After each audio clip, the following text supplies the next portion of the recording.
Mesdames, Mademoiselles, Messieurs, bienvenue à Métro News. Voici les principaux titres qui seront développés aujourd'hui. Un régime présidentialiste, un parlement monocaméral et un pouvoir judiciaire indépendant, c'est ce que propose le comité consultatif indépendant pour l'élaboration du projet de nouvelle constitution. Nouvelle chute de la gourde. Les autorités monétaires annoncent l'injection de 150 millions de dollars supplémentaires sur le marché en vue de stabiliser le taux de change pendant les 2 prochains mois. Une augmentation du nombre de cas de coronavirus est observée actuellement dans le pays. Le directeur général du ministère de la Santé, le docteur Lauré Adrien, se dit inquiet car, selon lui, les Haïtiens ont baissé la garde depuis l'introduction de la maladie le 19 mars dernier.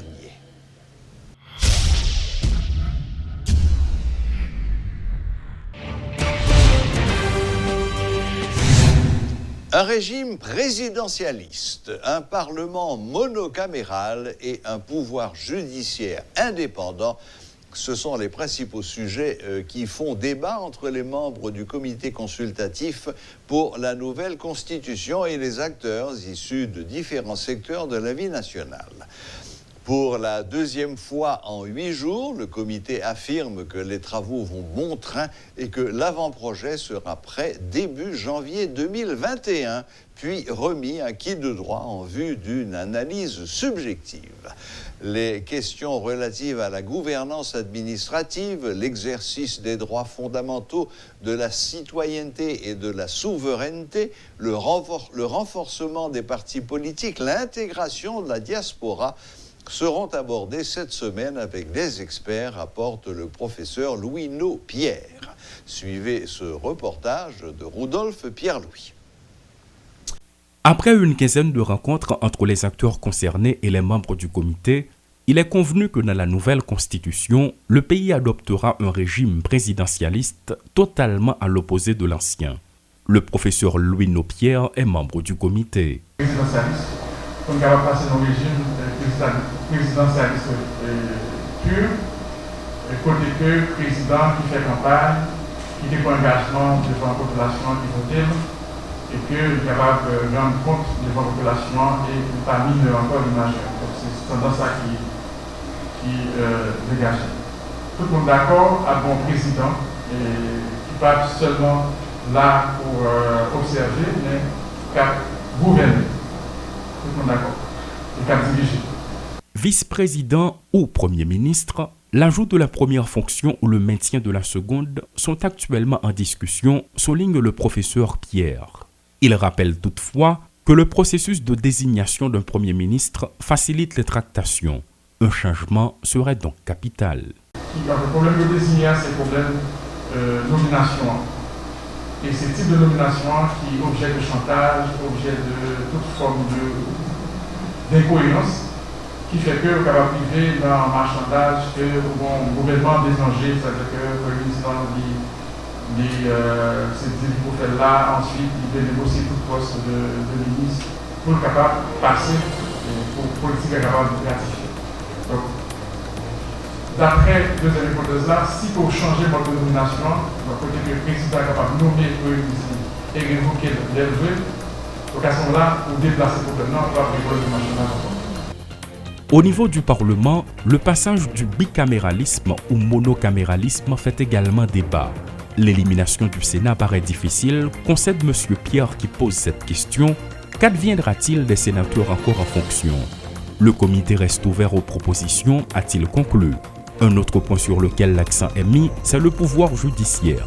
Si la Constitution de 1987 amendée place la justice sous la tutelle de l'exécutif, la nouvelle prévoit de le rendre indépendant. Mais rien n'est moins sûr. Donc tout le monde dit que c'est un faille de politique là introduit pour inclusion dans la sphère judiciaire là qui menace l'indépendance et pouvoir judiciaire là. Un principe faut conserver acquis de 1987 là, qui est le droit de l'homme. Deux, la garantie de l'indépendance du pouvoir judiciaire. Donc nous pouvons rejoindre pour l'instant qui meilleur mécanisme pour être capable de nomination qui va garantir indépendance du pouvoir judiciaire. Donc là encore, c'est encore en discussion. S'agissant du pouvoir exécutif ou législatif, les deux doivent se tenir à l'écart du processus électoral, poursuit Louis Nopierre. Cette question est également à l'étude, précise-t-il.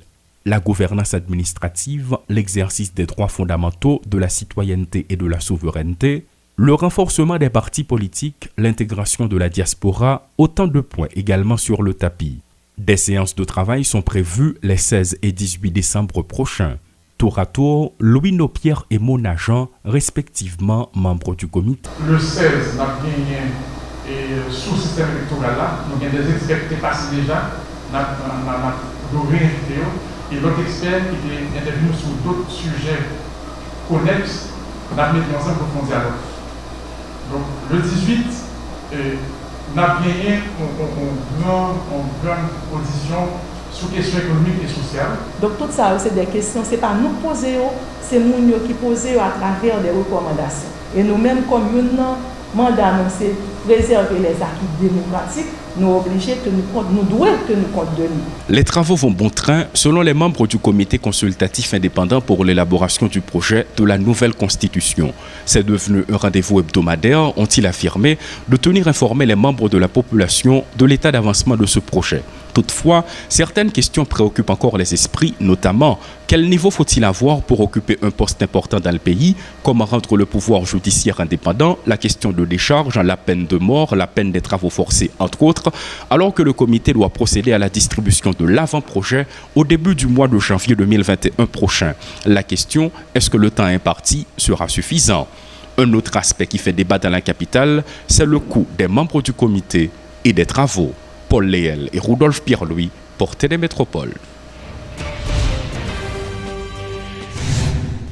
150 millions de dollars supplémentaires seront bientôt injectés sur le marché en vue de stabiliser le taux de change, a annoncé le gouverneur de la Banque centrale, Jean Baden-Dubois, lors d'une conférence tenue ce lundi au centre de convention de la BRH.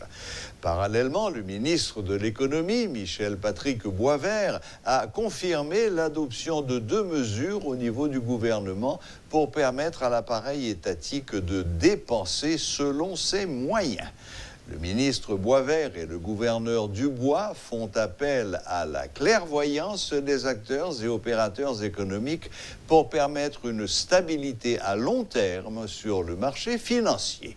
Suivez ce reportage de Jean-Jules Desaugustes.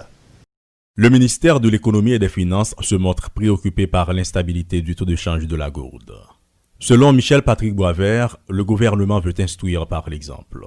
Le ministre de l'Économie et des Finances annonce l'adoption de 2 mesures pour faire face aux irrégularités. La première mesure, c'est une circulaire du Premier ministre relative au cadeau de fin d'année qui doit être très limitée en fonction de la raréfaction des ressources. La deuxième mesure budgétaire concerne la programmation mensuelle des dépenses et cette programmation se fera de concert avec l'ensemble des entités impliquées dans les dépenses. C'est à tort que l'on accuse la Banque centrale d'avoir le contrôle du taux de change, selon le gouverneur Jean Baden-Dubois.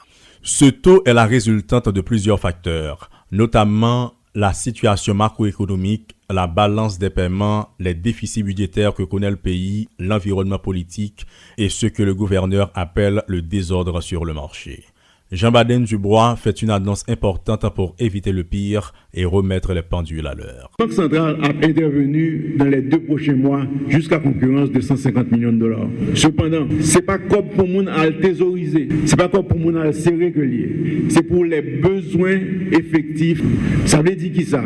Ça veut dire que l'intervention Banque centrale va cibler en priorité produits de première nécessité, ensuite matériaux de construction, médicaments et certainement les produits pétroliers. Malgré les derniers montants injectés dans le système, la spéculation ne s'est pas tarie. Les efforts doivent se poursuivre et tous les acteurs socio-économiques sont appelés à se mettre au diapason pour créer la stabilité monétaire tant souhaitée. Parce que je dis, lorsque bon commando là, ou pas qu'il remplit le côté qu'à investir, c'est quitter le non-banque. Effectivement, regarde des quantités de dollars qui gagnent en compte haïtien en Haïti, je dis, il y a près de 2,6 milliards de dollars dans les comptes de banque. Mais c'est 2,6 milliards de dollars qui peuvent rapporter vraiment. En parlant de spéculation, le gouverneur de la Banque centrale, Jean Baden Dubois, a fait savoir que la Banque de la République d'Haïti se bat maintenant pour stabiliser le taux de change sur le marché. Rappelons-le, après une pause d'environ 2 mois, la gourde a recommencé à se dévaluer par rapport au dollar. Le corps groupe exprime ses inquiétudes concernant le décret portant création, organisation et fonctionnement de l'Agence nationale d'intelligence, ANI, et celui sur le renforcement de la sécurité publique. Dans une note publiée le 12 décembre dernier, le regroupement de diplomates estime que ces 2 décrets ne semblent pas conformes à certains principes fondamentaux de la démocratie, de l'état de droit et des droits civils et politiques des citoyens.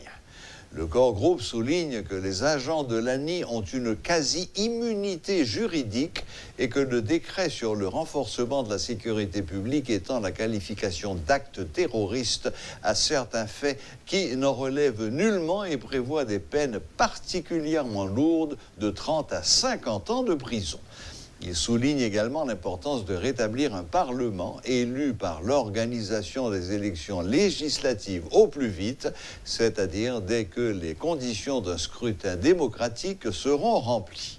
À noter que le corps groupe est composé des ambassadeurs d'Allemagne, du Brésil, du Canada, d'Espagne, des États-Unis d'Amérique, de France, de l'Union européenne, du représentant spécial de l'Organisation des États américains et de la représentante spéciale du secrétaire général des Nations unies.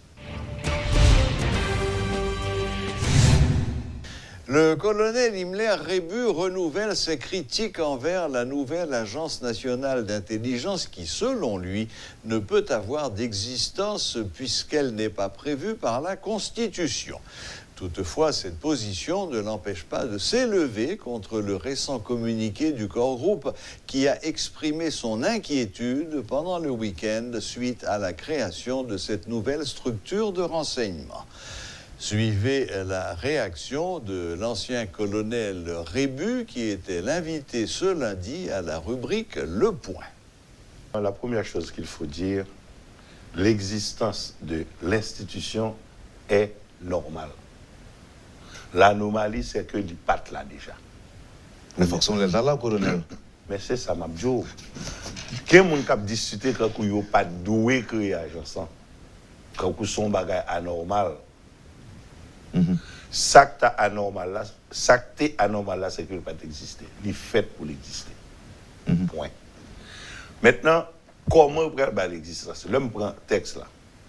Je vais bien pour faire loi sur la question ça, pas un bagage, un grain dans le visa, et considérant que vous mettez là-dedans qui n'est pas plat. C'est un travail de recherche qui a été très bien fait pour toutes les références légales. C'est là que je vais.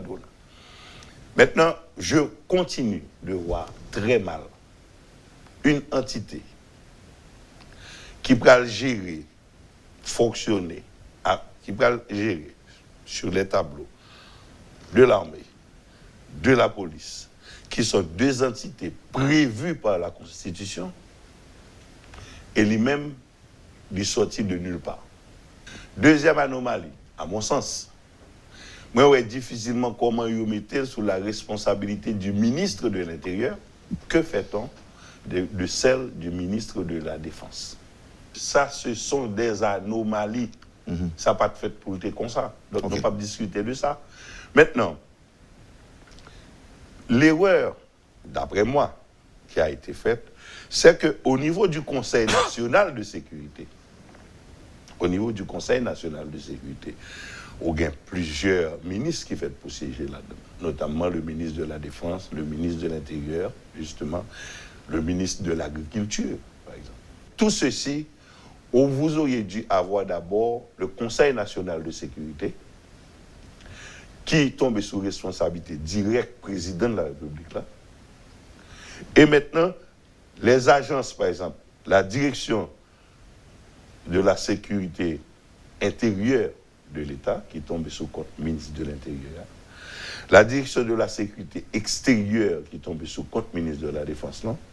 Maintenant, ils ont fait travail. D'ailleurs, deux entités, ça n'ont pas fait pour des informations croisées pour agences, pour agents, à travailler. De manière à pouvoir vérifier voilà. les informations sur le terrain. C'est bagages qui permettent de faire contre-vérification. Oui. Mal à l'aise pour des étrangers capables de permettre d'intervenir sur des sujets comme ça en un pays côté affecté. Pas aucun pays normal côté étranger qui permettre de prononcer sur des sujets comme ça. Ce n'est pas parce que la fête là qui fait la vie normale pour moi. Parce que je connais, ce n'est pas normal. Ce n'est pas parce que l'anomalie est installée depuis combien de temps que brusquement il y a une vie normale pour moi. Les étrangers n'ont pas gagné pour prononcer sur ce sujet comme ça. C'est un sujet aussi sensible d'ailleurs. Maintenant, du point de vue diplomatique, il y a des échanges avec des officiels et il n'y a pas même le droit de dire ça carrément. Là. Bon, maintenant, comme il y a une liberté, décider ou bien parler de n'importe qui bagaille en Haïti sur tout sujet, il fait, mais il connaît pas ce qu'il doit faire. Le professeur James Boyard estime pour sa part que la création de l'Agence nationale d'intelligence, ANI, ne constitue pas un accroc à la Constitution. Invité à la même rubrique Le Point ce lundi, le spécialiste en questions de sécurité et de défense a affirmé que la loi mère n'a pas à prévoir à l'avance une structure pour qu'elle soit mise sur pied et qu'une loi portant sa création est suffisante pour légaliser son existence. Suivez les explications du professeur James Boyard. La création d'un service de renseignement national est un acte de souveraineté. Tous les États au monde ont le droit de créer et de disposer d'un service de renseignement national. Au contraire, si un État ne disposerait pas de tel service, on devrait remettre en question la capacité du gouvernement de ce pays. Parce qu'un service de renseignement national est là pour faire quoi? Là, nous rentrons dans ce qu'on appelle la doctrine d'emploi d'un service de renseignement national. Un service de renseignement a pour obligation, a pour vocation d'assurer ce qu'on appelle le maintien de l'ordre politique, le maintien de l'ordre social et le maintien de l'ordre économique du pays contre des menaces à la fois extérieures et intérieures, au travers un ensemble de moyens de type préventif, de type proactif et de type anticipatif. C'est ça la doctrine d'emploi, pour faire plus simple, la doctrine d'emploi de tout service de renseignement national. Pour le côté constitutionnel, c'est pas là le souci. Parce que la Constitution peut ne pas prévoir une structure dénommant et service ou encore agence de renseignement national. C'est pas là. Moi, j'ai un souci également avec le côté légal.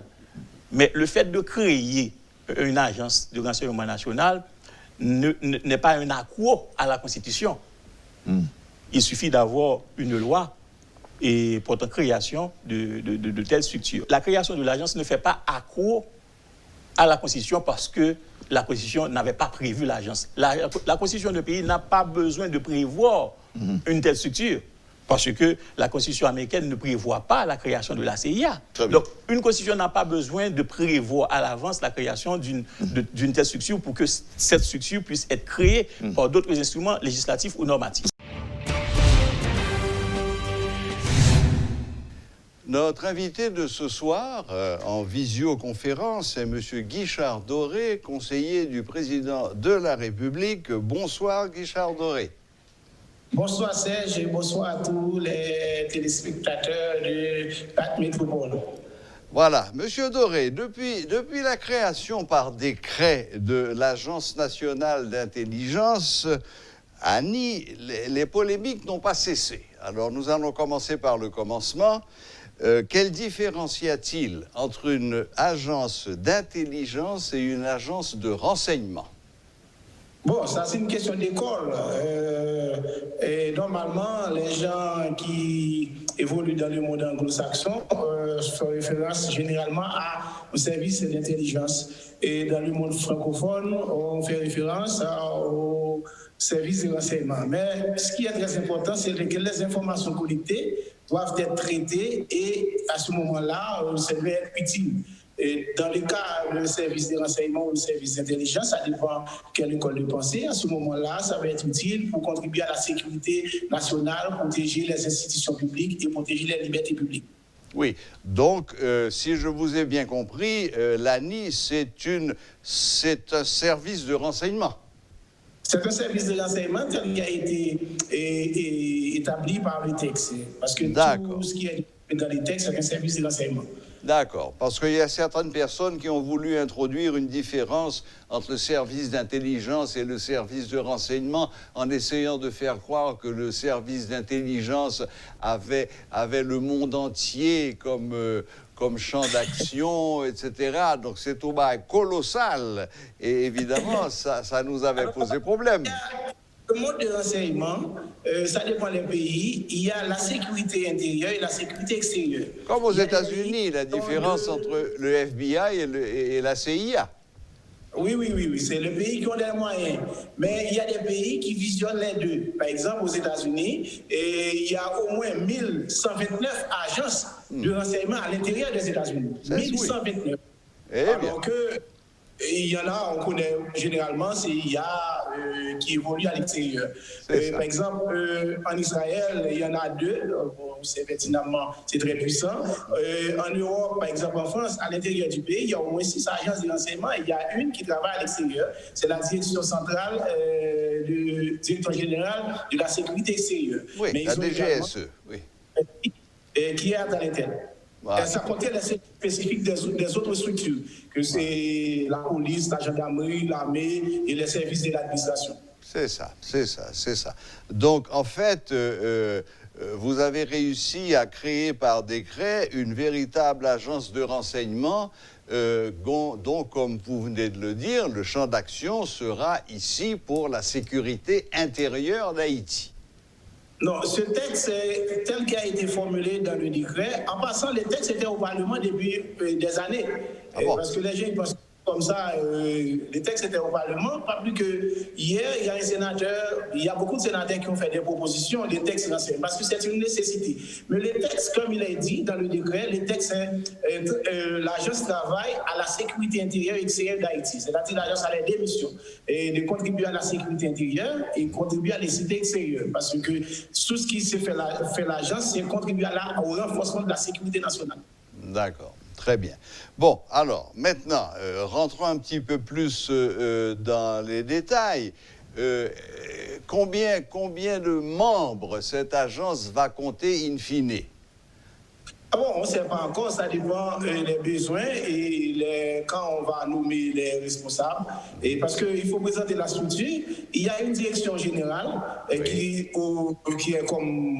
est en charge de l'action de l'agence. Ensuite, il y a une inspection générale du renseignement qui constitue une sorte de police de renseignement. Et après, il y a une académie de renseignement pour former les gens et qui vont faire partie de l'agence. Comme a dit le décret, et ce sont les policiers et les militaires et les scientifiques, les spécialistes et les techniciens. Et ces gens-là feront l'objet d'une enquête poussée en termes de moralité, parce que ces gens-là doivent être corrects par rapport à la loi, par rapport à la moralité, par rapport aux principes qui régissent le fonctionnement d'une démocratie.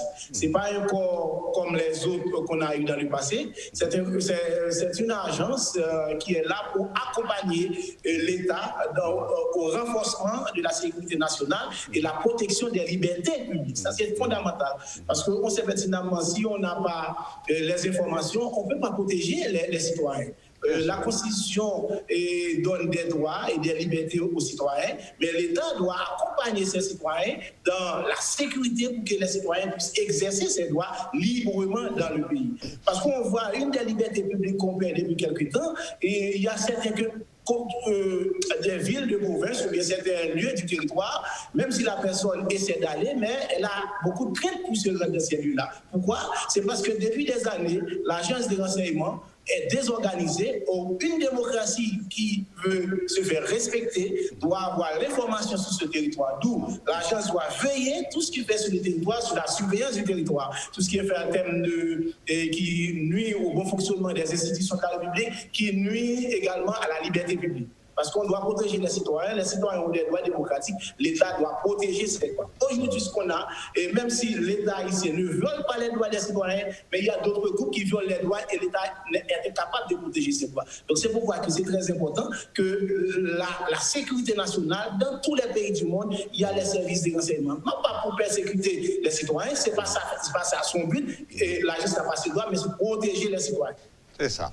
Bon, si j'ai bien compris aussi, l'ANI, cette agence nationale d'intelligence, vous comptez en faire une espèce d'agence d'élite. Ce seront des super policiers qui seront formés à toutes les formes de collecte de renseignements, d'infiltration dans les milieux mafieux, etc., etc. Bon, ce n'est pas moi, non, et c'est comme ça fonctionne partout, dans les pays développés, y compris dans les pays en développement. Donc, une agence, on ne prend pas n'importe qui, ce sont vraiment des spécialistes. C'est pourquoi dans les textes, et je crois peut-être dans la région, c'est pour la première fois, il y a une agence, il y a une académie pour former les gens dans les métiers de renseignement. Ce sont des métiers vraiment importants pour l'avenir de la nation, pour la consolidation des institutions et pour le renforcement de la sécurité du pays. Mais ce sera une académie qui sera indépendante, séparée de l'autre académie de police? Ah oui, je pense. Mais d'après ce que dit les textes, l'Académie de renseignement va contribuer à la formation non seulement des gens de l'agence en termes de formation initiale et formation continue, mais l'Académie également va contribuer à la formation d'autres services de renseignement ou bien d'autres structures de renseignement de l'État. Contrairement à ce que les gens pensent, par exemple, PICREF, IGF, Inspection générale des finances et unité de renseignement financier, ce sont des services d'intelligence. Mais ils font du renseignement financier. Il y a d'autres, par exemple, à la douane, à la DGI, etc., quand on fait l'inspection fiscale, etc. Donc, un pays qui n'a pas cette structure, donc l'État haïtien voudrait spécialiser les gens qui travaillent dans la collecte d'informations pour l'État et pour assurer la sécurité du territoire, la sécurité publique et la sécurité nationale, également protéger les libertés des citoyens, pour que les citoyens puissent exercer librement leur liberté, également contribuer au développement économique. Si on n'a pas les informations, n'importe qui peut déstabiliser n'importe quelle infrastructure importante, une entreprise privée.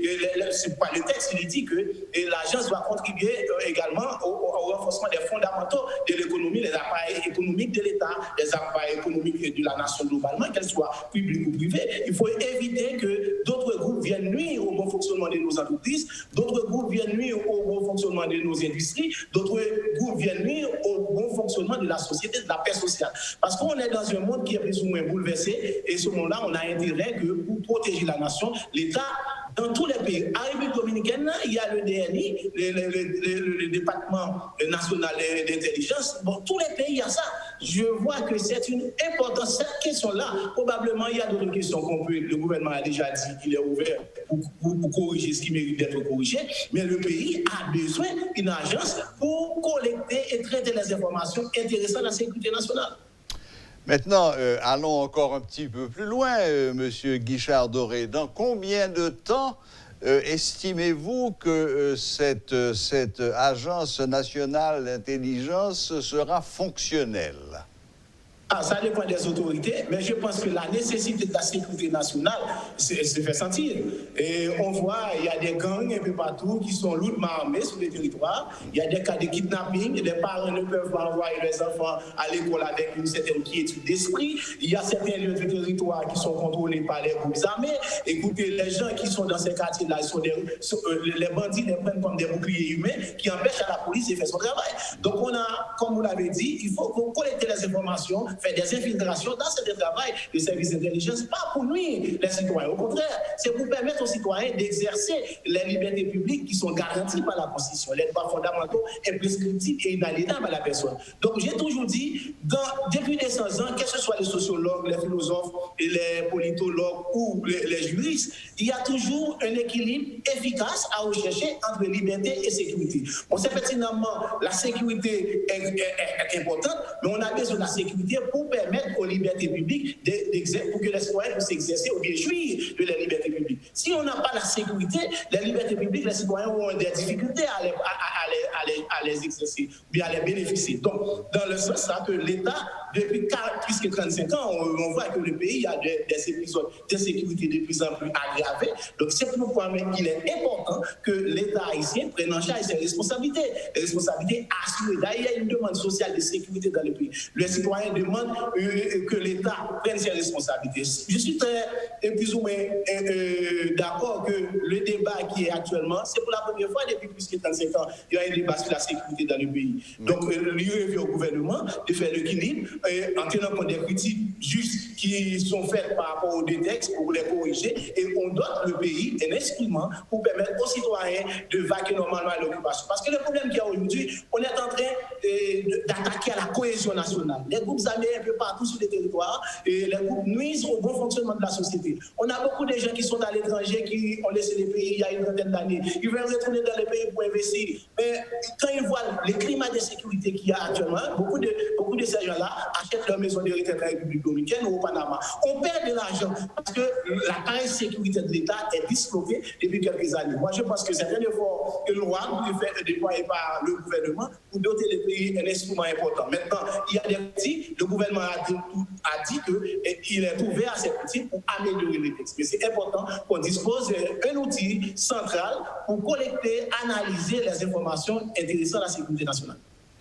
Bon, écoutez, Monsieur Doré, je crois que votre explication est parfaitement claire et quant à la nécessité absolue d'avoir une agence de renseignement, je crois que vous venez d'en faire la démonstration de manière tout à fait convaincante. J'espère que tous ceux qui attaquaient la création de cette agence avec des arguments qui n'étaient pas toujours bien fondés, je crois que c'était surtout par manque d'information. Je crois que vous venez de faire une très claire présentation de la chose et j'espère que ce sera à l'avantage de tout le monde. Eh bien, Monsieur Doré, écoutez, tenez-nous informés de l'avancement de ce projet vital pour le pays, parce que, comme vous le dites, l'insécurité gagne du terrain chaque jour et ce n'est propice ni pour la paix des gens, ni pour l'économie, pour rien du tout. Donc voilà, tenez-nous au courant, faites-nous savoir quand vous aurez choisi votre directeur général, faites-nous savoir quand vous aurez vos premiers sélectionnés qui iront dans cette académie spéciale, et puis surtout, dès que vous avez une idée du moment où cette agence va pouvoir commencer à fonctionner réellement et à améliorer le climat sécuritaire du pays, mais écoutez, on est tout à fait à votre disposition ici à Métropole pour recevoir ces informations. Merci. Oui, moi, normalement, j'espère que le Premier ministre et le Président de la République vont prendre les dispositions nécessaires pour doter le pays de cet instrument. Et il a été dit que les critiques qui sont formulées sont justes. Le gouvernement va prendre en compte de ces critiques pour améliorer les textes. Mais il est important que le pays dispose d'une institution pour renforcer la sécurité nationale à tous les niveaux. Nos entreprises qui font des difficultés parce qu'il y a des bandits qui nuisent au fonctionnement de nos entreprises. Le développement du tourisme, par exemple, quelqu'un qui laisse, je sais, en Europe, ou bien en Amérique latine, ou bien en Amérique du Nord, qui vient en Haïti. Donc, on doit soutenir le développement du tourisme dans la paix. On a besoin de la sécurité. Quand vous traversez la République dominicaine, pourquoi il y a beaucoup de touristes? Parce qu'il y a un service de renseignement qui assure la sécurité des gens, qui collecte les informations. Donc, on en a besoin. Parce que notre pays, c'est un pays comme les autres. C'est notre droit, c'est un attribut de la souveraineté nationale qu'on dispose d'un instrument pour contribuer à la sécurité de nos concitoyens. Merci infiniment, merci Guichard Doré, merci de nous avoir accordé un peu de votre temps pour nous éclairer sur cette fameuse Agence nationale d'intelligence. Je crois que les choses sont tout à fait claires aujourd'hui. Alors, bonne continuation et bonne chance. Merci beaucoup à tous les téléspectateurs de tout le monde. Voilà, c'était M. Guichard Doré, conseiller du président de la République, Jovenel Moïse, qui apportait des éclaircissements sur la nature et la fonction de cette Agence nationale d'intelligence, ANI.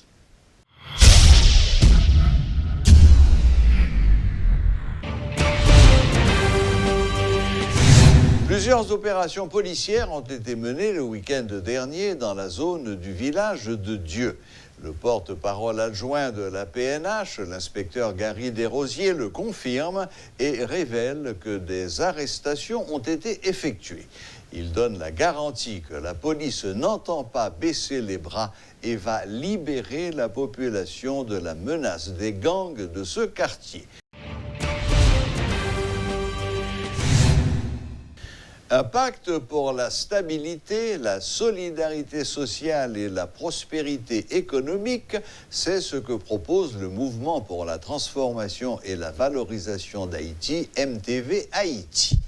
Alors qu'un éternel débat est alimenté par les acteurs politiques autour de l'échéance constitutionnelle du mandat présidentiel, le président de MTV Haïti, le docteur Réginald Boulos, appelle à la signature d'un accord politique de gouvernance avant la date fatidique du 7 février 2021. Il a fait ses déclarations samedi lors d'un rassemblement national de son parti. Écoutons le docteur Réginald Boulos. Bon, moi clair avec nous aujourd'hui. Bon, moi clair avec nous aujourd'hui. Moi pas de folie, président. Mais moi j'ai une mission, papa me quitter pour moi comme héritage, pour me déconstruire un autre pays pour Haïtiens.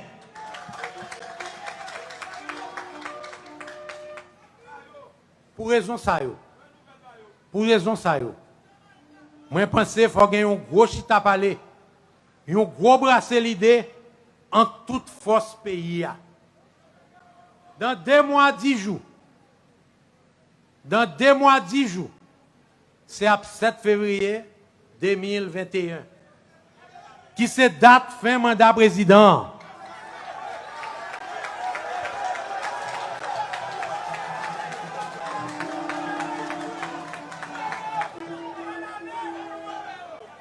Situation grave pays a exigé pour tout acteur politique.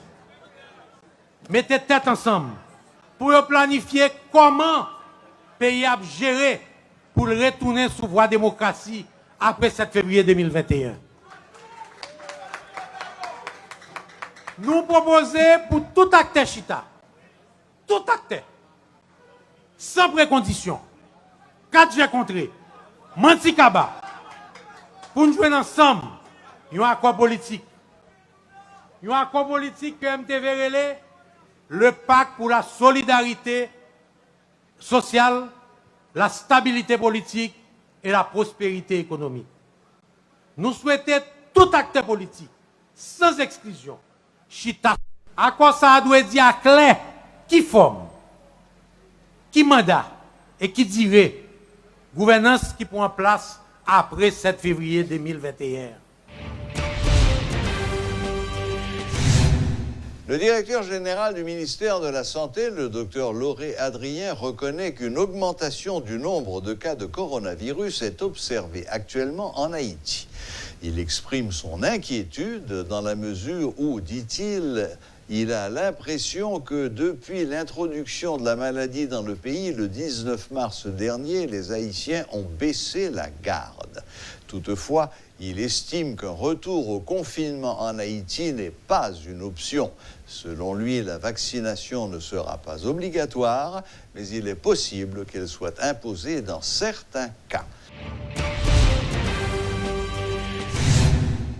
Lancement officiel ce lundi du programme d'amélioration des finances publiques municipales PRAFIPOM.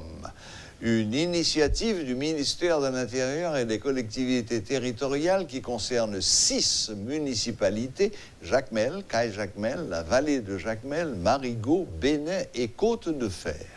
Ce projet pilote, financé par l'ambassade de Suisse en Haïti, devrait durer 6 mois.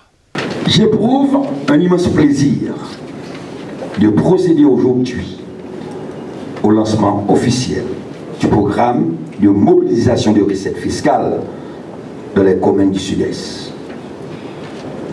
Plus particulièrement dans les communes de Jacmel, de Caille-Jacmel, de la vallée de Jacmel, de Bénin et de Côte-de-Fer.